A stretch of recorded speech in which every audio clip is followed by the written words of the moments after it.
soy Camila de Property Journal y hoy estamos con Ricardo Díaz Borioli, que nos va a hablar sobre medio ambiente y desarrollo inmobiliario. Muchas gracias por estar aquí, Ricardo. Al contrario, Cami, gracias a ti y a Property Journal por venir ¿Nos aquí. podrías platicar un poco sobre tu trayectoria? Con todo gusto, yo soy un ingeniero bioquímico, egresé de la universidad, hice una maestría en ciencias marinas y desde 1992 estoy en Puerto Vallarta, trabajé para el municipio de Puerto Vallarta como director de ecología y posteriormente abrí una empresa de consultoría ambiental, misma que hasta la fecha, después de 35 años, seguimos operando. Ok, ¿y qué actividad realizas? Básicamente hacemos todo lo que tiene que ver con estudios ambientales y proyectos de conservación de medio ambiente. Ok, ¿nos podrías contar, Ricardo, cuáles son los principales desafíos ambientales asociados al desarrollo inmobiliario en Puerto Vallarta? Mira, básicamente el desarrollo inmobiliario, y no solamente es en Puerto Vallarta, es en cualquier lugar del mundo. Un pueblo o un destino empieza chiquito y conforme empieza a crecer y sobre todo empieza a hacerse popular, la demanda de bienes inmobiliarios hace una explosión y una demanda que empieza a hacer que la ciudad pequeña crezca a un nivel en el cual va a requerir de dos cosas. Uno es de servicios, agua, luz, drenaje, y la otra es mano de obra, o sea, una población que va a tener que darle servicio a ese crecimiento habitacional hotelero. Entonces, cualquier ciudad que no tenga controlado estos dos sistemas, lo único que va a hacer es que va a generar un colapso y va a acabar haciendo a un destino en una forma equivocada. Uno de los ejemplos que más se han utilizado a nivel nacional es el de Acapulco. Acapulco en los años 70, 80, pues era prácticamente un destino internacional conocido a nivel mundial. Prácticamente Acapulco llegó a su primer millón de habitantes de una forma exponencial rápida y lo que generó esto fue una gigantesca demanda por servicios que no pudo cumplir. Y no tenía un plan de desarrollo urbano. En aquellos entonces, la planeación urbana y la planeación hotelera no se daba, no era algo muy No existe. común. Entonces, Acapulco acabó siendo literalmente engullido por su propio crecimiento y hoy Acapulco literalmente, pues sí sigue siendo un destino para la gente de la Ciudad de México, pero básicamente más hacia el sur de Acapulco. Entonces, Acapulco ya no es el destino paradisíaco ni mucho menos ese destino mundial. Hoy ese lugar lo está teniendo lo que es básicamente Cancún y la Riviera Maya en el caso del Golfo y el Caribe, y en el lado del Pacífico básicamente es Cabo San Lucas y Puerto Vallarta, los dos destinos que más están generando la demanda inmobiliaria en este momento. Entonces, cualquier destino turístico que crezca sin considerar recursos y la mano de obra o el servicio humano que va a atender a todo ello, si no lo regulas, va a generar un propio colapso. ¿Y cuál es la regulación medioambiental para desarrolladores inmobiliarios aquí en Vallarta o es a nivel federal? La regulación en México es estatal. O sea, obviamente está la Ley General de Población que nos da las primeras pautas, pero posteriormente a eso ya cada estado genera sus propias regulaciones a través de sus códigos urbanos, los planes de desarrollo urbano. En el caso de Jalisco, prácticamente ya los municipios son los encargados de generar sus propias políticas de desarrollo urbano. Y a decir verdad, México tiene unas buenas políticas urbanas. No es un problema de falta de regulación o no es un problema de falta de reglas en materia urbana. Lo que pasa es que la corrupción nacional, que es bastante fuerte, permite hacer cosas que no deben estar dentro del marco de ley. O simplemente se obvían cosas en el caso de servicios, por lo cual básicamente una ciudad que tiene que crecer, que la demanda es de crecer, puede ser obviado ciertos argumentos en los cuales físicamente se deberían cumplir regulaciones que no se cumplen. Ok, y esto que nos mencionas es como una competencia de orden municipal o federal o estatal. Depende. A mí no me gusta separar la parte ecológica de la parte urbana, porque son complementarias. Entonces, lo que nosotros denominamos los estudios urbanoambientales van de la mano. Por ejemplo, si tú haces un desarrollo inmobiliario hotelero frente al mar, el estudio de impacto ambiental es de competencia federal, Ok. por lo cual la federación está inmiscuida. Si tú haces ese mismo edificio, pero tierra adentro, entonces ese estudio de impacto ambiental ya es del municipio. Debería ser del Estado, pero el Estado y Vallarta y Puerto Vallarta tienen un convenio para que el municipio sea quien revise. Entonces, la realidad es que en materia ambiental puede haber injerencia federal. Si toca los bosques o vas a hacer un cambio de uso de suelo forestal, tienes que pedirle permiso a la federación. Entonces, dependiendo de dónde hagas el desarrollo inmobiliario, vas a tener la injerencia de la federación básicamente en temas ambientales, pero vas a tener la regulación urbana 100% con el municipio. Si te acercas a un aeropuerto, vas a tener que pedir un permiso federal para poder desarrollar la altura de ese edificio porque puede afectar el tema de navegación aérea. Entonces, hay una serie de regulaciones en las leyes mexicanas que establecen que no todos los proyectos son de competencia municipal en materia ambiental, pero todos los proyectos sí son competencia municipal en materia urbana. Ok, entonces depende de la zona. Es correcto. Ok. Y esto, hablas como previo a la construcción, o sea, antes de otorgar los permisos. Y en el tema de residuos, que también, o sea, siento que no se toca mucho el tema, pero es o sea, es una parte que también afecta, pues, en la operación, digamos, de la vida de los residentes. Por ejemplo, el tema de la basura, o de las aguas residuales. ¿Qué pasa con eso? ¿Está regulado? ¿No se cumple a cabalidad? Mira, México tiene excelentes leyes. Hay leyes para todo. En Vallarta hay leyes hasta para el reciclaje, para el manejo de pilas, para el manejo de llantas. Es O sea, exhaustivo. leyes hay para todo. Lo que en México pasa es que no se cumplen. ¿Me explico? Entonces, cualquier ciudad que se digna crecer en una forma ordenada, sistemática, y vamos a hablar en la palabra sostenible, tendría que cumplir todas estas leyes y aplicar los recursos necesarios para que estas leyes se cumplan. Y aquí donde tal vez se empieza un poco la problemática, porque para poder aplicar económicamente todas las leyes, no hay recursos. Ujú. Entonces, si tú vas a manejarlo, en el caso de los residuos sólidos, que se pueden denominar en reciclables o ya la basura, esta basura tiene que ir a un relleno sanitario, que en el caso de Vallarta es los Gavilanes, donde se supone que el Estado verifica que se haga una celda diaria, que se tape todos los días, que no haya pepena, para que no generes problemas de animales, roedores o animales que no quieres o aves, y cada día se tiene que tapar la celda de basura todos los días. Pero por otro lado también dice la ley que este relleno, pues hay que tirar nomás la pura basura. Si tú vas a tirar ahí reciclables, pues estás llenando un espacio que no debería ser. Entonces el sistema de reciclaje debe ser muy eficiente. Y en Vallarta no hay reciclaje. El reciclaje informal que se hace en Vallarta es a través de pepenadores y es el máximo que podemos tener. Entonces, en este caso, cualquier destino turístico normalmente va a ser importador de basura o de residuos sólidos. Aquí la pregunta es qué tan eficientes somos nosotros al exportar ese residuo sólido que podemos rescatar. Entonces, si yo por cada tonelada de residuos que voy a tener a Vallarta, y es un residuo de un bien, o sea, un envase de Coca-Cola, un envase de un refresco, es un residuo sólido que estoy importando de algún lugar de la República. ¿Qué tan eficiente soy yo para poderlo captar y regresarlo atrás para que Vallarta se quede con la menor cantidad posible de residuos sólidos? En la basura genera el mismo concepto que el agua residual. Yo saco agua limpia de un río, se la entrego a un usuario, este usuario me la va a contaminar y me la va a regresar contaminada. Entonces yo tengo que limpiarla para regresarla otra vez al río. Esto tiene un costo y tiene una eficiencia. Esta eficiencia, por ejemplo, podemos decir que en secas se cumple. Vallarta tiene una planta de tratamiento que abarca la mayor cantidad posible de la población. Realmente el sistema de drenaje municipal en Puerto Vallarta inicia en el Hotel Siva y termina prácticamente hasta la ribera del río Meca. O sea, casi toda la población está cubierta por drenaje sanitario. Pero ¿qué pasa cuando llegan lluvias? En la colonia Versalles, entre los geysers que salen de las coladeras, porque muchísimas casas avientan su drenaje fluvial de las lluvias al drenaje. Entonces el sistema de drenaje no tiene la capacidad de tolerar.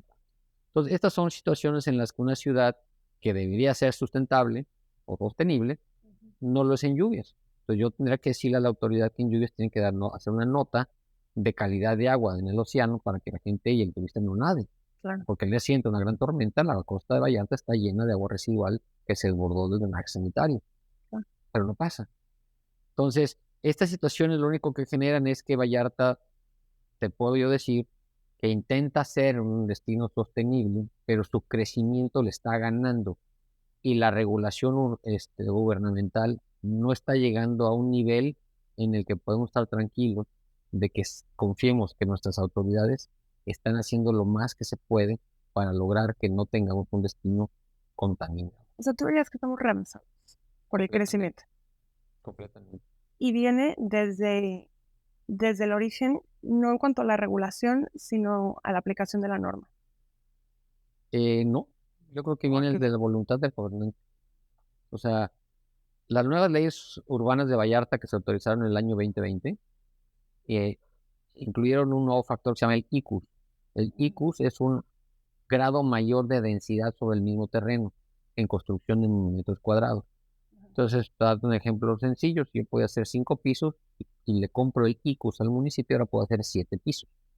O sea, porque de quieres. acuerdo al gobierno, tenemos suficientes servicios en abundancia para poder vender más densidad que un desarrollador quiera comprar. La pregunta es ¿Con base en qué? en la información que las autoridades te dan. Entonces, si yo te dijera ahorita que está el problema por todos lados practicándose que no hay agua en Vallarta, Ujú. ¿cómo es que me pueden decir ahorita que tengo abundancia de agua para sobrevender densidad urbana en Puerto Vallarta? Entonces, yo como ciudadano tengo dos opciones: o creo a la autoridad del agua, o entra en sospecha mi idea de decir, pues no, no es cierto, porque si no tengo agua en época de seca, quiere decir que no hay agua. Y entre más desarrolle, menos agua voy a tener.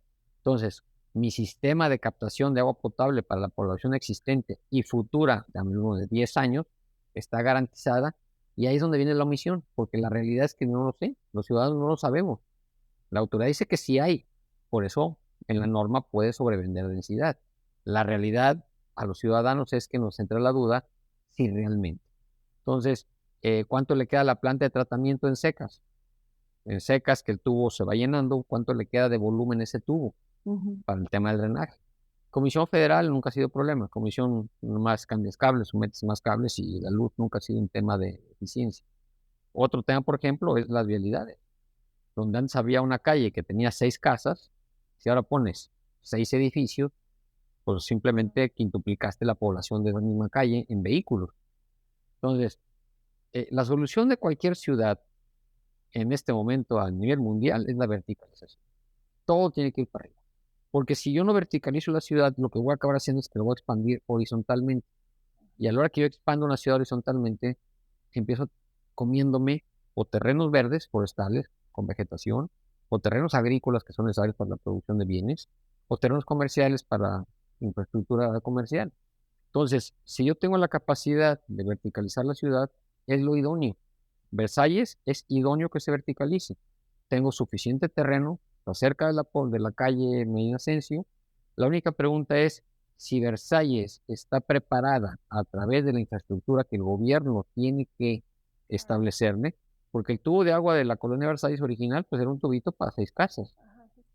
Ahora tienes que poner un tubo de 3 veces el tamaño para 6 edificios. Y el tema de la basura también. El tema de la basura, pues son nada más camiones. El único tema finalmente es hasta cuándo nos va a durar este relleno de gavilanes.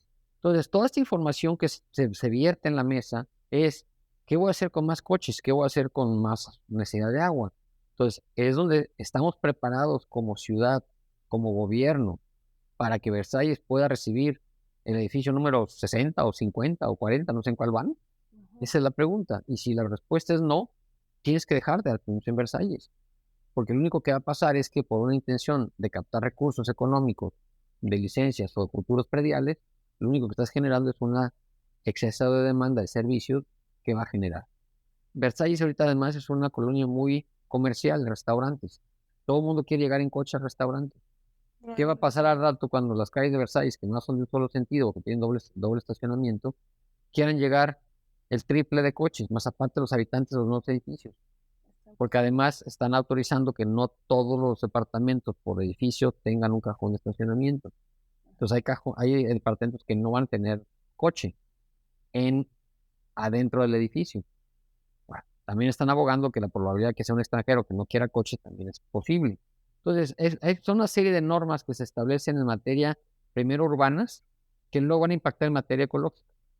Ajá, justo. O sea, ¿cuál es el impacto de estos desarrollos inmobiliarios en el ecosistema? La demanda de servicios. Los servicios tienen un nombre muy común que se denomina, que se llaman servicios ambientales. Entonces, los servicios ambientales, ya una ciudad son muy pocos los que te puedo ofrecer. parques, espacios verdes, que por cierto Vallarta no tiene. Entonces una ciudad tiene que dar espacios recreativos, que es ambientales, que serían los pocos que puede ofrecer. Sin embargo, la montaña te genera una cantidad inmensa de servicios ambientales. Uno de ellos es el agua. Eso te iba a preguntar. Otro es la captación de CO2 y convertirlo en oxígeno. 3, clima. La temperatura en una selva no es la misma que en una ciudad. En una ciudad con las planchas de asfalto se nos quintuplica la temperatura. Entonces en Vallarta estoy a 32 grados en la plancha de concreto de un estacionamiento de comercial y me voy a la selva ahí arriba, me voy a encontrar que de golpe esa temperatura se va a bajar a 26 grados. Entonces, el hecho que yo esté quitando vegetación o tomando vegetación hace que la temperatura del valle o de la ciudad se incremente. Entonces, por eso es que en un momento dado los servicios ambientales que genera la montaña no pueden ser tocados. Entonces, no tenemos agua, pero por otro lado se está deforestando la montaña enfrente de nosotros. Entonces, hay un problema, que hay una falta de coordinación entre el gobierno y una comunicación con los ejidatarios, a los cuales los ciudadanos de Vallarta tenemos que pagarles a los ejidatarios servicios ambientales. Igual que yo rento un negocio, un terreno para hacer un negocio, yo el día de mañana tengo que decirle al ejidatario, ¿qué? ¿Cuánto vale tu montaña verde? Pues tanto. A ver, entre todos tenemos que pagar a través del recibo del agua, a través del recibo de luz, a través de lo que sea, tengo que pagar un gasto. Si yo recibo un agua limpia, la contamino y la mando a que se descontamine, tengo que pagar esa descontaminación. Ese es mi compromiso y mi obligación como ciudadano que estoy utilizando servicios ambientales. Entonces, el gobierno mexicano, y en especial de Vallarta, siempre ha sido laxo en este tema. La realidad es que para el gobierno los servicios ambientales no les son de algo de importancia. ¿Y si están contemplados? Sí, claro, de hecho actualmente existen fondos internacionales que se llaman pagos por servicios ambientales, en los cuales se les pagan a los ejidatarios o a las comunidades que quieran conservar sus tierras. Pero la realidad es que son las superficies extremadamente pequeñas. Entonces, lo que se está tratando de buscar ahorita es que empiece a haber una relación verdadera entre una ciudad y los propietarios de los espacios verdes que tenemos que conservar. Si yo sigo deforestando la cuenca del Pitillal o la cuenca del Cuale o la cuenca de la Meca o la cuenca de Mascota, algún día Vallarta no va a tener agua, van a secar los ríos grandes. ¿Me explico? Entonces, esas situaciones son situaciones que los municipios no abordan, sino porque no les interesa por razones propias de una naturaleza política trienal. Yo tengo que meter mis pocos recursos donde los votos me van a generar una reelección. Sí, el corto plazo Entonces, importa. planear algo a largo plazo o mediano plazo no es tema de una autoridad municipal en este momento. Entonces, por eso es que el tema ambiental históricamente ha sido siempre en Vallarta relegado. No ha habido realmente, hay una deuda ambiental inmensa en Vallarta por su medio ambiente. Entonces, sí queremos sociedad vertical, pero no tenemos agua, pero el drenaje, quién sabe hasta cuándo nos va a durar. Sí, probablemente va a haber una bronca de tráfico en la colonia de Versalles, donde las colonias están creciendo de las altas. En fin, broncas y broncas y broncas. ¿Cuándo termina esto? El día que Vallarta pierda su capacidad de ir. Cuando ya venir a Vallarta sea imposible porque hay demasiada gente, porque el drenaje se desborda todos los días, porque no hay agua, ese día se va a colapsar por peso propio el destino y va a perder su encanto o su interés, por lo cual la gente simplemente va a migrar al siguiente que está en línea de ser destruido. Eso no es conservar. O sea, si yo te digo que hasta aquí llega, pero entre 5 años no, ¿sabes qué? Vamos a subirlo más para arriba, y hoy más para arriba, y hoy más para arriba, Por medio de reformas. por actualización de los planes urbanos. Entonces, hoy resulta que la línea de centro de población está más arriba de campos de golf, allá por Víctor y Tulio Pirulí. Entonces, quiere decir que todo eso que en el 97 se decía que tenía que conservarse, se convirtió en ciudad. Entonces, si así es el tema, pues mi línea de conservación no tiene peso. Pues igual puedes hacer lo que tú quieras, ¿no? Entonces, dentro de 50 años esa línea va a estar en la punta del cerro. Porque moverla ha sido hasta el día de hoy lo más factible, muy, muy fácil. Entonces, uno se debe establecer que una vez que pongo la línea, digo, hasta aquí llegué, hasta ahí llegaste. Y de ahí para arriba, hablas con el propietario y dices, usted no puede desarrollar una reforma urbana, pero no significa que usted no sea el dueño, no tenga un beneficio. Ahí es donde tienes que entrar como ciudad, decirle, sus terrenos valen por esto, por lo verde que son. Y eso amerita un pago por servicios ambientales que usted va a recibir. Claro. O se los compro y empezamos a comprar esos terrenos para que se conviertan en patrimonio de los vallartenses, donde yo estoy seguro que voy a tener una vida, una fauna y una flora que me va a seguir ofreciendo agua, oxígeno y los servicios ambientales, clima que me ofrecen para mi ciudad. Eso es llegar a un proyecto de desarrollo sostenible. Si Vallarta quiere hacer eso, lo tiene que hacer. Por muchísimos años, Vallarta tuvo planta de tratamiento. Vaya Banderas, ¿no? Mm. Entonces Vallarta aventaba agua limpia al río Meca y Bahía Banderas tiraba agua de drenaje al río No, Meca, Riviera.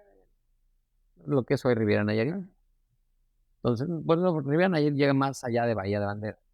El municipio de Bahía de Banderas tiraba el agua negra al río Meca. Entonces, ahí te das cuenta que un municipio sí cumplía en parte, pero otro municipio no lo cumplía. Entonces, estas situaciones que te estoy platicando son sinónimo de que la autoridad municipal realmente no tiene una verdadera planeación ambiental del destino. Sí, urbanamente hablando, sí hay buena planeación urbana, sí se establecen reglas. Si los servicios alcanzan, no alcanzan, y si se apagan, nos dice, no, nos miente o no nos miente, pues es otro tema. Pero la verticalización se está llevando a cabo como debe ser. ajá. Pero no hay visión ambiental. Pero la visión ambiental es cero, es nula, no existe una revisión ambiental. Entonces eso está generando que un componente tan importante como lo urbano, que es lo ambiental, esté completamente relegado. Y lo único que va a pasar con eso es que dentro de algunos años, Vallarta se quede sin agua. Entonces va a decir, ¿qué pasó? ¿Por qué nos quedamos sin agua? Porque nunca pusiste a la par del tema urbano el tema ambiental. Claro. Y mientras no haga, entonces ahora que sea una presa, entonces los millones de pesos para hacer una presa. Porque de otra forma, el agua que se desperdicia en lluvia, la vas a querer retener para tener agua para sequías en Vallarta. Sí. Entonces, soluciones presas, ¿me explico? O desalinización de mar. Entonces, esas son las alternativas que uno o el gobierno inventa por una falta total de planeación pasada, Sí, y ya vas, o sea, con el agua, ¿cómo se dice? hasta el cuello. Con el agua hasta el cuello. Exactamente. Oye, y para los desarrollos inmobiliarios, ¿qué soluciones son eficientes que se pueden implementar o que ya se deben de implementar para estar como al día con este desarrollo sostenible? Mira, en los desarrollos ya hay mucha variedad de proyectos o de ideas o de innovaciones ambientales al día de hoy. La verdad es que si yo te pongo a decir, voy a hacer mi casa 100% sustentable, voy a tener paneles solares, calentadores solares, no voy a usar concreto. El concreto es de los productos que más CO2 generan al medio ambiente, entonces tendré que evitar el concreto, voy a hacer un dedique de barro más tirándole a adobe, voy a usar componentes no de petroquímico, de tubería, vamos a usar más pobres los materiales. Podrías hacerlo, pero lo que va a pasar es que se te va a encarecer el costo. Todo lo que está marcado como verde es más caro. Cuando eso lo llevas a un edificio, la realidad es que los edificios tienes que entender que los pocos conceptos que puedes hacer, por ejemplo, es los techos verdes, paredes verdes, paneles solares, generación de panel de energía solar, al menos para el servicio general del edificio, Ujú. para que el edificio, su propia luz de su edificio sea generada por paneles solares. Buscar lo más que puedas reforestar en lo que te queda de terreno del edificio y buscar lo más que puedas productos o instalaciones lo más verde posible. La verdad es que un edificio, para llevarlo completamente a un desarrollo sustentable, es extremadamente caro. Porque no se compensa con como este turismo ecológico, ¿no? Que prefiere eh, estas opciones completamente verdes. Es que el turista ecológico nunca va a ir a vacacionar a una ciudad. El turismo ecológico se va a ir a destinos más pequeños, un San Pancho, Sayulita, Sí, o lugares donde realmente es verde. sí. El que llegue alguien a comprar un departamento en Las Altas, a este cuate le vale cacahuate si hay paneles solares o no hay paneles solares. O sea, no es una cuestión del que compre el edificio, Ujú. sino es el que desarrolla el edificio.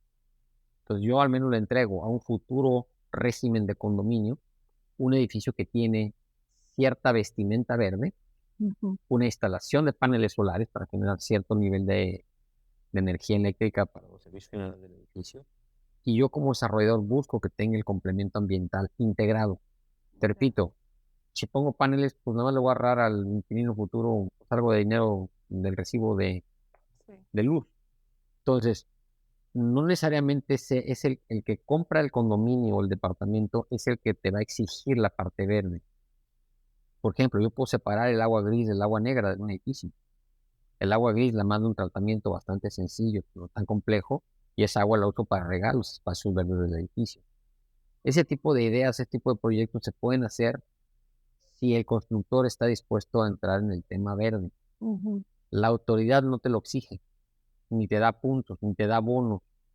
Hay ciudades que si tu casa es verde y tiene paredes verdes y todo, te das cuenta del predial. Vallarta no lo hace. Entonces, queda a sola voluntad del desarrollador. Y el desarrollador normalmente no sabe meter en este tipo de proyectos. No tiene Él sentido. quiere hacer un edificio, 8 pisos, Vender. vende, me hago mi lana y adiós. Sí. O sea, Sí. realmente son muy pocos los desarrolladores que tienen un contexto o un concepto de ganar menos, porque hay que meterle más capital a un edificio verde, Ujú. y ganar menos a la hora de la venta por darle al medio ambiente un edificio más ecológico. Entonces, todo estriba en la persona, el desarrollador, en el funcionario público corrupto o no corrupto, el desarrollador volátil o voraz, Ujú. de decir, pum, gano y adiós y me voy, Vendo rápido y vendo me voy a... rápido, soy nada más un capital volátil rápido y me voy, o realmente está la ética en las personas que dicen realmente que hacer las cosas más ecológicas, más conservativas, y en el funcionario público que dice soy corrupto o no soy corrupto, y en base a mi corrupción puedo permitir que las cosas no se hagan en base a como la ley lo establece. Claro. Y como sociedad civil, ¿qué podemos hacer? También pensando a largo plazo, ¿no? La sociedad civil está completa y totalmente En la final. relegada. La autoridad no le hace caso. Los consejos municipales no son, ni siquiera se juntan. Hay un consejo municipal de ecología y un consejo municipal de desarrollo urbano. Son consejos meramente en los que la autoridad los sienta para que escuche, no son ejecutivos, nada más opinan. Y la autoridad nunca le ha dado realmente un poder o un peso a la ciudadanía. La ciudadanía puede gritar, puede irse a la plaza, encuadrarse y decir y voluntad, pero la realidad es que la autoridad no la va a tomar en consideración.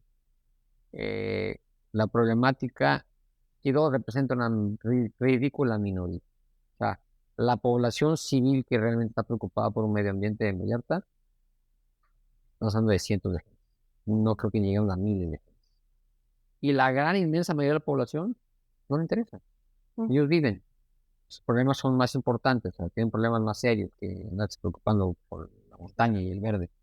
Y simplemente algún día les va a alcanzar la problemática. Algún día, pues, cuando llegue el problema y no tengan agua, van a pegar el grito en el cielo. Pero pues, en el Inter, 10 años antes no gritaron ni pusieron el grito en el cielo de porque se iban a quedar sin agua en 10 años. Justo. Pues la realidad es que la población es apática, es desinteresada, y la poca población que sí tiene una intención de hacer las cosas mejor, No se no es escucha. considerada ni es escuchada por la autoridad. Entonces, la verdad es que pues, no son buenas noticias, no son interesantes, pero al final de cuentas, pues lo único que uno busca pues, es tratar de que eh, este, esta inercia que viene, pues sea lo menos este, dramática y lo menos problemática. Pero de que va a faltar agua en Vallarta, va a faltar agua, de que la planta de tratamiento o el tubo sea donde se va a llenar y se ocupa un segundo tubo, sí es cierto. Sí. En que cada vez va a haber más tráfico en las colonias donde se está verticalizando, sí es cierto. En el que el drenaje se va a desbordar de las alcantarillas en lluvias, sí es cierto. Y en el que el gobierno no le interesa el tema verde, sí es cierto. Entonces son temas que desgraciadamente no dan mucha esperanza, pero Ujú. finalmente pues la, la regulación está y la intención de hacer las cosas bien, pues siempre han estado en las leyes, porque te repito, México tiene buenas leyes, muy buenas leyes, simplemente La aplicación. no se aplican, Sí, la aplicación es suficiente. Pues, ¿hay algo más que quisieras agregar? ¿no? Te agradezco mucho la entrevista y esperemos que pues entre más gente esté interesada en este tema del medio ambiente y ligado al tema urbano, sea mejor y que cada vez más desarrolladores tengan más ética. exacto. de no solamente venir a Vallarta a invertir para hacerse ricos, sino también en alguna forma venir, invertir, dejarle algo a Vallarta, hacer que Vallarta se genere con la conciencia ambiental y que parte de su estancia en este puerto, en el cual seguramente hicieron riqueza, pues no lo vean nada más como que hasta que la liga aguante vengo y invierto, sino que ellos ayuden también a que el destino siga siendo un destino por muchos años todavía. Muchísimas gracias, Ricardo. Al contrario, Hasta luego. un gusto.